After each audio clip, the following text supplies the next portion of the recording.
Pathology के father of pathology Rudolf Virchow. Pathos का meaning है सफरिंग एंड लोगोज का मीनिंग है स्टडी। तो pathology is defined as checking and identify और studying the disease of body और body organs. मतलब पैथोलॉजी क्या करता है, चेकिंग करता है, आइडेंटिफाई करता है, स्टडी करता है किसकी, डिसीज की और बॉडी ऑर्गन्स की। ठीक है। अब इसके बाद में ब्लड्स क्या है। तो ब्लड्स क्या होता है, ब्लड फ्लूइड कनेक्टिव टिश्यू होता है। तो फ्लूइड का मतलब क्या होता है, कोई भी सॉलिड पार्टिकल्स जो किसी भी लिक्विड में मिस सस्पेंडेड हो। कनेक्टिव का मतलब वायरस बॉडी ऑर्गन्स टिश्यू का many types of cells. Blood की पीएच कितनी होती है, 7.4। क्वांटिटी कितनी होती है, 7 to 10%, 5 से 6 लीटर्स वुमेंस बॉडी के अंदर। जो फीमेल्स होती हैं उनके अंदर 1/2 लीटर कम होता है अकॉर्डिंग टू मेल्स। ठीक है। और ब्लड को डिवाइड किया गया है 2 पार्ट्स में, जैसे इसमें बताया है स्ट्रक्चर्स में। पहला प्लाज्मा नॉन लिविंग पार्ट्स और दूसरा ब्लड सेल्स।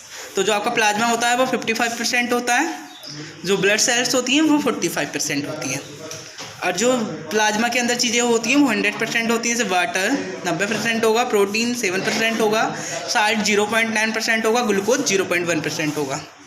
ये सब मिलकर बनाते हैं प्लाज्मा। और 45% में क्या होता है, RBC, WBC, प्लेटलेट्स। RBC मतलब रेड ब्लड सेल्स, WBC मतलब वाइट ब्लड सेल्स और प्लेटलेट्स एक्सेट्रा, है ना। अब इसके बाद में आया इसका फंक्शंस क्या है। It is transfer oxygen and nutrient to various tissue. क्या मतलब, ये क्या करता है, ट्रांसफ़र करता है ऑक्सीजन और न्यूट्रिएंट कहाँ पे, टिश्यू के द्वारा या सेल्स के द्वारा। ओके। अब blood provide the body cells with oxygen and remove CO2। ये दूसरा फंक्शन क्या है, ये प्रोवाइड करेगा सेल्स को ऑक्सीजन एंड रिमूव करेगा कार्बन डाइऑक्साइड। ठीक है। और क्या करेगा, बॉडी टेम्परेचर को मेंटेन करेगा, घाव भरने का काम करेगा। अब इसमें क्या होता है, एक ब्लड में सीरम होता है। तो सीरम को क्या बोलेंगे, फाइब्रिनोजेन प्रोटीन निकाल लिया जाता है, तो शेष प्लाज्मा को सीरम कहते हैं। ठीक है। अब फाइब्रिनोजेन प्रोटीन ब्लड को कोगुलेशन में हेल्प करती है, मतलब ब्लड का थक्का बनाने में काम करती है। ठीक है। अब इसके बाद में आया RBC क्या होती हैं। प्लाज्मा ये बता दिया था। RBC क्या होती हैं, RBC मतलब अर्थ्रोसाइटिस। RBC का जो निर्माण होता है वो बोन मैरो में होता है। ठीक है। इसकी डेट जो होती है लीवर में और स्प्लेन में होती है, और इसे RBC का कब्रिस्तान भी बोलते हैं। इसको बनाता कौन है, proteins, vitamins, B12 and folic acid.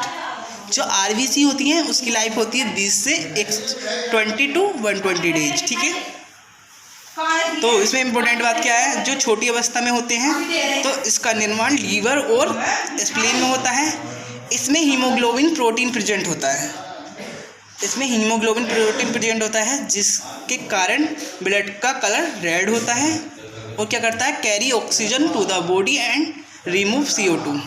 मतलब ऑक्सीजन लेके जाता है एंड कार्बन डाई को रिमूव कर देता है। ठीक है।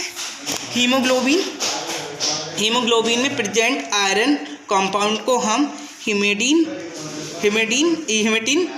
बोलते हैं। अब इसके फंक्शंस क्या हैं, all body cells supplied the oxygen, मतलब पूरी बॉडी को ऑक्सीजन सप्लाई करेंगे एंड कार्बन डाई को रिमूव करता है RBC। ठीक है। और क्या है, और सोते टाइम RBC 5% कम हो जाती हैं। जो लोग 4200 मीटर की ऊंचाई पर होते हैं उनकी RBC में 30% इंक्रीज हो जाती हैं। ठीक है। RBC को काउंट किससे करते हैं, हीमोसाइटर से काउंट करते हैं। RBC के सिम्टम्स क्या हैं, अनीमिया, जॉन्डिस मतलब येलो स्किन और eyes, abnormal pain, weight loss, vomiting, pale stool, structure of RBC क्या है? Erythrocytes are biconcave disc very thin in the centre and very thick from the other area. Life cycle of the erythrocytes. ये erythrocytes का structure है, ये protein है mainly, ये plasma membrane है, बायोकार्बोनेट्स मतलब दो मुई, इधर से भी उधर से भी, और thickness. Erythrocytes live up to 120 days. Erythrocytes की लाइफ जो होती है 120 डेज होती है। Circulation after which they are remove by phagocytic cells located in bone marrow liver. Erythrocytes production require, erythrocytes की प्रोडक्शन रिक्वायर क्या है? रॉ मटेरियल जो आपका कच्चा पदार्थ होता है, API active pharmaceutical ingredient like glucose, lipid, amino acid, iron, copper, zinc and vitamin, B vitamin. ठीक है। अब इसके डिसऑर्डर ऑफ अर्थ्रोसाइटिस, पहला anaemia, deficiency of RBC in the blood, मतलब खून की कमी हो जाती है तो हमको एनीमिया हो जाता है। और percent of haemoglobin in decrease than the normal, the condition is called anaemia. ठीक है। और there are 400 types of anaemia, 400 types के एनीमिया होते हैं। इसमें सब दूसरा है आपका सिकल सेल एनीमिया, दूसरा है आपका sickle cell anaemia. Sickle cell जो होती है जेनेटिक डिसीज होती है। इसके सिम्टम्स क्या हैं? दर्द, हाथ पैरों में, हाथों और पैरों में सूजन, बार बार इन्फेक्शन, थकान। दर्द और सूजन क्यों होती है? हमारी जो आरबीसी होती हैं वो सर्कुलर होती है, मतलब गोल होती हैं, जिससे कैपिलरी और वेन्स में उनका मूवमेंट बहुत ईजिली हो जाता है। सिकल सेल एनीमिया की सिकल सेल एनीमिया में क्या होता है? जो आरबीसी होती हैं वो कट जाती हैं। जैसे आप यहाँ पे स्ट्रक्चर में देख रहे हैं, ये क्या है? आरबीसी नॉर्मल है और ये सिकल सेल है, मतलब जो कट जाती हैं। ठीक है।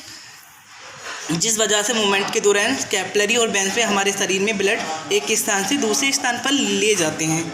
उस दौरान कैपिलरी ब्लड में जाकर अटक जाती हैं। जब अटक जाते हैं तो इस कंडीशन की वजह से पेन होता है, स्वेलिंग आ जाती है, इसकी वजह से हार्ट अटैक भी आ जाता है। ब्लड प्रॉपर मूवमेंट नहीं करेगा तो। इसके काउजेस क्या हैं? Genetic disease. जेनेटिक डिसीज मतलब जो अपने माँ बाप से होती हैं, पीढ़ी दर जो चलती हैं। ठीक है। सिकल सेल रोग क्रोमोसोम 11 पर पाए जाने वाले हीमोग्लोबिन बीटा जीन में एक उत्परिवर्तन म्यूटेशन के कारण होता है। मतलब ह्यूमन बीइंग के अंदर 23 पेयर क्रोमोसोम होते हैं, 23 मदर के 23 फादर के होते हैं। ठीक है। जब दोनों आपस में मिलते हैं तब बॉडी के अंदर 23 पेयर क्रोमोसोम होते हैं। हर क्रोमोसोम का अपना नेम होता है और पोजीशन होती है। ये जो सिकल सेल का जो जीन होता है वो 11वें नंबर पर होता है और उसमें म्यूटेशन की वजह से ये डिसीज होती है, म्यूटेशन की वजह से, MUTATION। ठीक है। इसका ट्रीटमेंट क्या है? Medicine, pain killer, antibiotics. अब इसके बाद में नेक्स्ट आया, इसके बाद में है आप एप्लास्टिक एनीमिया।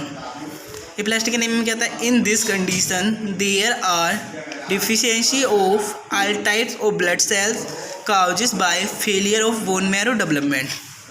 एप्लास्टिक एनीमिया में क्या होता है? फेलियर हो जाती है हमारी bone marrow development.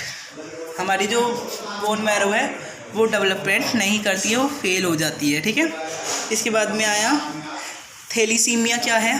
Thalassemia condition which is pass down through families. In this condition why abnormal और इन सफरिंग हीमोग्लोबिन। मतलब थैलीसीमिया ब्लड में से रिलेटिव जेनेटिक डिसीज है। जेनेटिक डिसीज मतलब जो अपने माँ बाप से होती है, पीढ़ी दर चलती है। ये अपनी मदर एंड फादर से बच्चों को हो जाती है।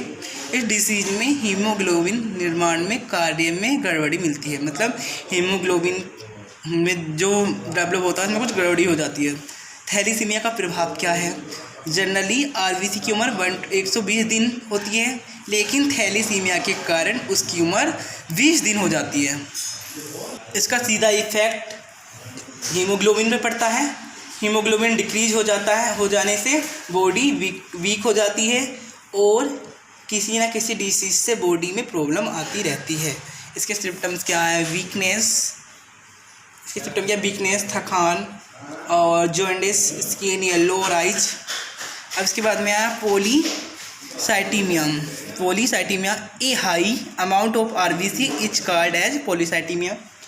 इसमें होता क्या है? आरबीसी तो इंक्रीज होती ही होती हैं, बट इसमें सब चीज़ इंक्रीज हो जाती हैं, जैसे कि WBC, आपकी प्लेटलेट्स, ETC।